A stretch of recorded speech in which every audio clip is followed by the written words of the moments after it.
योगेन चित्तस्य पदेन वाचा मलं शरीरस्य च वैद्यकेन योपाकरोत्तमप्रवरं मुनिना पतञ्जलिं प्राञ्जलिरानतोऽस्मि।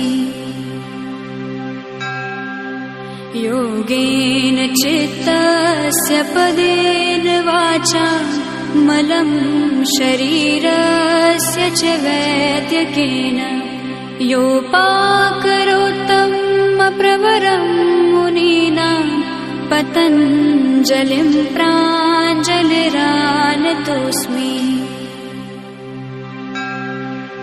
योगेन चित्तस्य पदेन वाचा मलं शरीरस्य च वैद्यकेन योपाकरोत्तमप्रवरं मुनिना पतञ्जलिं प्राञ्जलिरानतोऽस्मि।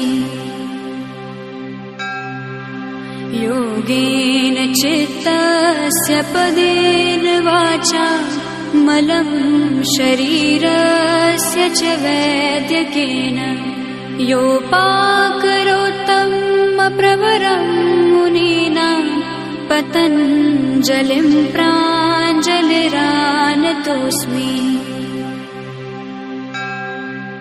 योगेन चित्तस्य पदेन वाचा मलं शरीरस्य च वैद्यकेन योपाकरोत्तमप्रवरं मुनिना पतञ्जलिं प्राञ्जलिरानतोऽस्मि।